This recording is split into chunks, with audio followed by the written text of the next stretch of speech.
Okay चलो शुरू करते हैं। हमने रियल नंबर करा था लास्ट क्लास में, फर्स्ट लेक्चर था रियल नंबर्स का। आज हम रियल नंबर्स कंटिन्यू करेंगे।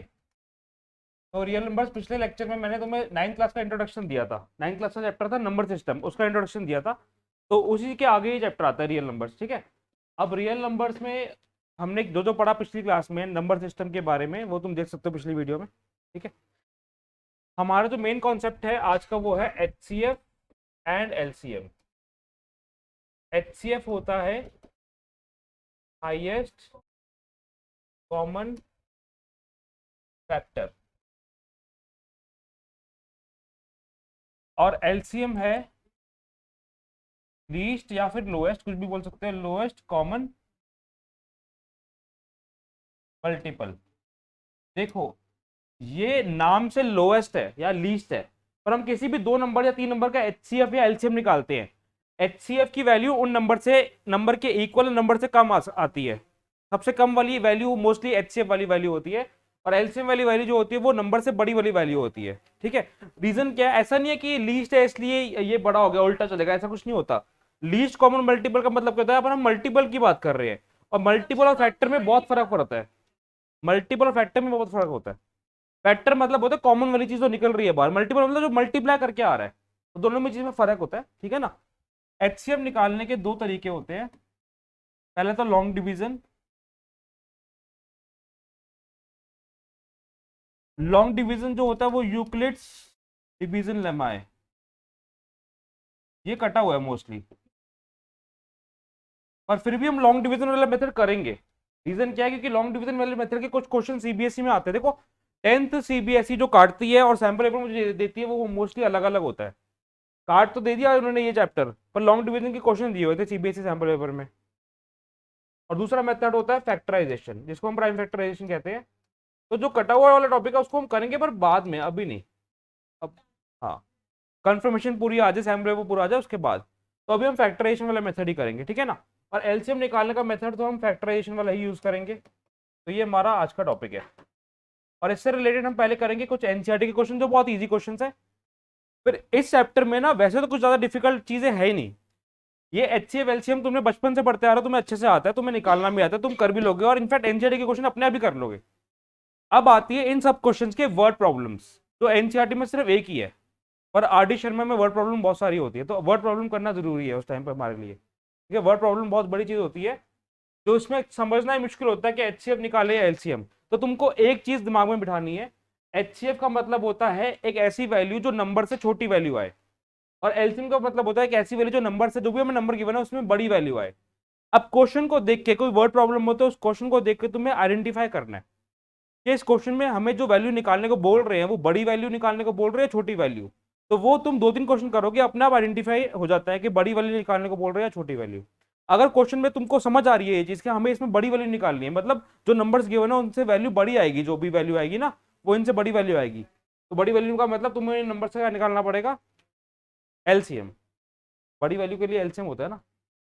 अगर तुम्हें क्वेश्चन देख के लग रहा है कि हाँ इन क्वेश्चन में जो नंबर्स हैं कुछ ऐसा मांगा गया कि छोटी वैल्यू आए, तो तुम्हें निकालना है HCF। तो वो जो वर्ड प्रॉब्लम है वो हम RD शर्मा के टाइम पे करेंगे।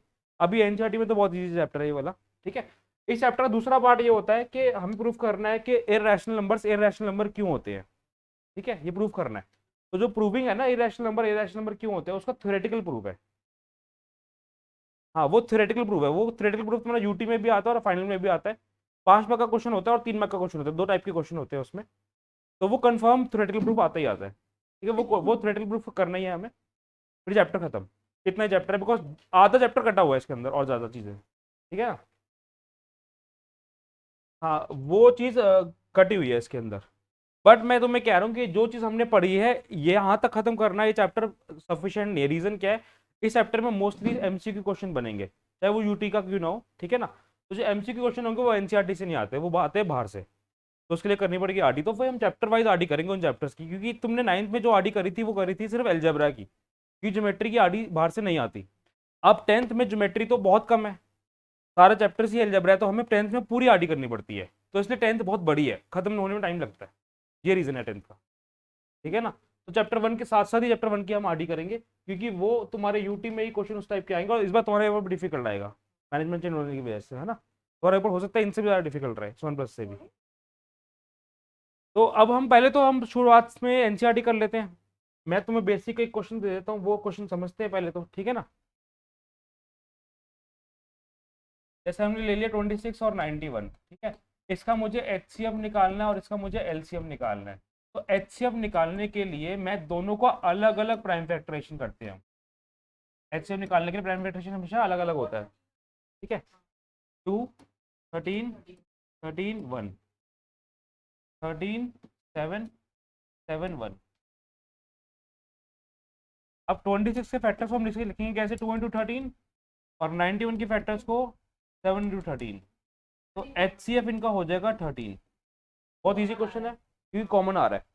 एचसीएफ का मतलब ये होता है कि जो मैक्सिमम कॉमन बाहर निकल सके वो होता है एचसीएफ, ठीक है ना। तो ये पूरा पैटर्न है, तुम्हें इस पैटर्न से क्वेश्चन सॉल्व करना पड़ेगा लेकिन, ठीक है। तो वो एक ही 13 लेते, एक 13 का स्क्वायर होता है, एक 13 में स्क्वायर ना होता तो एक ही लेते। मैक्सिमम जो कॉमन आ रहा है वही लेंगे ना। तो 13 कॉमन है। हाँ। अब एलसीएम में जब प्राइम फैक्टराइजेशन करनी होती है तो दोनों के साथ में होती है। ये तुमने पढ़ रखा है 6th 7th में भी। अब अगर मैं 2 से कर रहा हूँ तो ये तो सॉल्व हो जाएगा, पर ये सॉल्व नहीं हो रहा है, एज इट इज रहेगा। अब 13 से करते हैं अगर हम, तो ये तो सॉल्व हो गया, तो ये भी सॉल्व हो जाएगा। अब 7 से, तो बेसिकली तुम्हें हर एक नंबर में, हर एक डिजिट में 1 1 लाना होता है। अब एलसीएम जो होता है वो होता है लीस्ट कॉमन मल्टीपल, तो ये कॉमन का मल्टीप्लाई कर रहे हैं हम। तुम खुद देखो, जो इसकी मल्टीप्लीकेशन वाली वैल्यू आएगी वो कैसी आएगी बताओ। 26 × 7।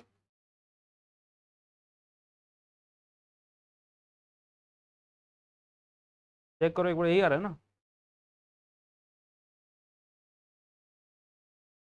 ठीक है, तो ये एलसीएम होगा। बहुत इजी मेथड है एलसीएम और एचसीएम निकालने का, तुम ऐसे निकालते थे बचपन में भी, ये भी तुमने करा था। वेरीफाई वाली चीज को बाद में करते हैं। अब एचसीएफ और एलसीएम तुम खुद देखो, जो एलसीएम आया वो नंबर इन दोनों डिजिट से बड़ा है, और जो एचसीएफ आया वो नंबर इन दोनों डिजिट से छोटा है। तो डायरेक्ट क्वेश्चंस के लिए तो तुम कर सकते हो ये चीज, पर डायरेक्ट क्वेश्चन कभी भी आता नहीं है पेपर में, चाहे वो UT 1 भी क्यों ना हो। तो अभी हम एनसीईआरटी कर रहे हैं, इसमें एनसीईआरटी के क्वेश्चन आएंगे ही नहीं, बाहर का ही आता है वो, कभी भी नहीं आता एनसीईआरटी का क्वेश्चन। एनसीईआरटी के इसमें 2 3 क्वेश्चन आते हैं जो थ्योरेटिकल है, जो हमें लर्न ही करने हैं ऑलरेडी, पर वो लर्न भी ऐसे करेंगे कि समझ के लर्न होता है। तो वो वाला टॉपिक तो आज होने नहीं वाला, आज तो सिर्फ एचसीएफ एलसीएम होगा। तो तुम्हारा होमवर्क क्या है, अभी का काम क्या है, एनसीईआरटी निकालो, पेज निकालो 11, एक्सरसाइज 1.2। क्वेश्चन 1 में बोला है express each of the number as product of its primes. तो 140 का प्राइम फैक्टराइजेशन करोगे इस तरीके से। और प्रोडक्ट ऑफ प्राइम की तरह लिखने का मतलब क्या होता है, ऐसे लिखते हैं 140 is equal to product of prime, जो भी प्राइम नंबर आएंगे उनको प्रोडक्ट करके लिख देना। तो ये सारे पार्ट के लिए तुम्हें अभी करना है। क्वेश्चन 2 में इन दोनों का क्या निकालना है, एचसीएफ और एलसीएम। अब एक और चीज देखो, ये देखो कॉन्सेप्ट क्या है। This concept is valid for 2 numbers only.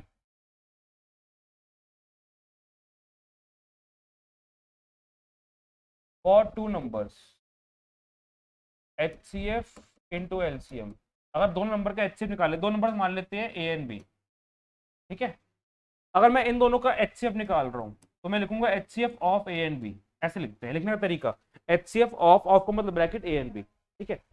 इन दोनों नंबर का एलसीएम निकाल रहा हूं, LCM of A and B, ठीक है। जैसे पिछली बार हमने दोनों नंबर कौन से लिए थे, 26 और 91।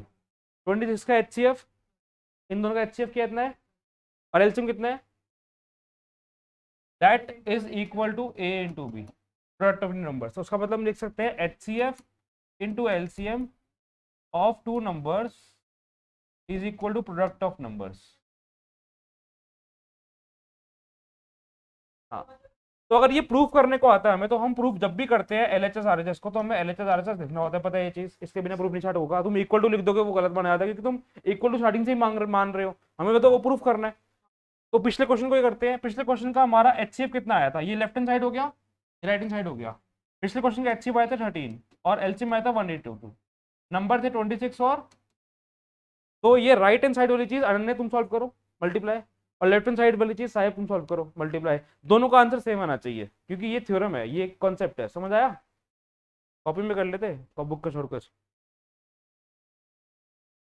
ओके, तो इसका आंसर कितना आया बताओ साहेब, 2 3 यहाँ पर इसका मतलब ये वाली कंडीशन वैलिड है, पर ये कंडीशन वैलिड सिर्फ 2 नंबर्स के लिए है।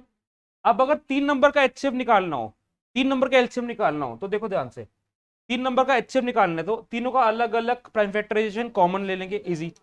3 नंबर का एलसीएम तीनों को साथ में लिख देना है, प्राइम फैक्टराइजेशन कॉमन। पर वो जो ये जो वैलिडेशन है, ये सिर्फ 2 नंबर्स के लिए वैलिड है, ये वाली थ्योरम 3 नंबर के लिए वैलिड नहीं होती, 3 नंबर की थ्योरम अलग होती है, पर वो आउट ऑफ कोर्स है। करनी है तो कर सकते हैं, नहीं करनी तो वैसे आउट ऑफ कोर्स कभी भी नहीं आती, वो कभी आई भी नहीं है जिंदगी में, और इनफैक्ट आगे जिंदगी में कभी आएगी भी नहीं। ठीक है ना? हाँ, ठीक है, समझ आ गया? तो ये चीज क्लियर है। अब तुम्हारे को करना क्या है, अभी पहले तो क्वेश्चन 1 पढ़ो। क्वेश्चन 1 में करना क्या है, हर एक नंबर का प्राइम फैक्टराइजेशन निकालना है, बहुत ईजी है। क्वेश्चन 2 में फर्स्ट पार्ट जैसे मैंने करके दिखाया है, जैसे करके दिखाया ना, वो ये तरीका पूरा नोटेशन फॉलो करनी जरूरी होती है, बिकॉज सीबीएसई बोर्ड पूरे तुम्हारे नंबर तभी देगी अच्छे नीट हैंडराइटिंग के, हर एक स्टेप्स के नंबर होते हैं, तो स्टेप्स फॉलो करना बहुत जरूरी है। कैसे करा मैंने, ये लिखा क्वेश्चन, फिर लिखा एचसीएफ, फिर दोनों का एचसीएफ निकाल के सॉल्व कर दिया, हाँ, फिर एलसीएम निकाल दिया, फिर ऊपर लिखोगे यहाँ पर वेरीफाई, क्योंकि वेरीफाई बोला हुआ है क्वेश्चन में, अगर नहीं बोला तो नहीं करना, जबरदस्ती नहीं करना, बोला है तो करना है। वेरीफाई फॉर्मूला, पहले फॉर्मूला, फिर एलएचएस आरएचएस सॉल्व करके हेंस वेरीफाइड है, हेंस प्रूफ। ये हुआ एक पार्ट खत्म। ठीक है, तो पहले ना ये तुम लिख लो सारा जितना भी पढ़ाया अभी तक, ठीक है, नोट्स बना लो, फिर क्वेश्चन 1 क्वेश्चन 2 अभी करना है, क्वेश्चन 3 भी अभी करना है। ठीक है।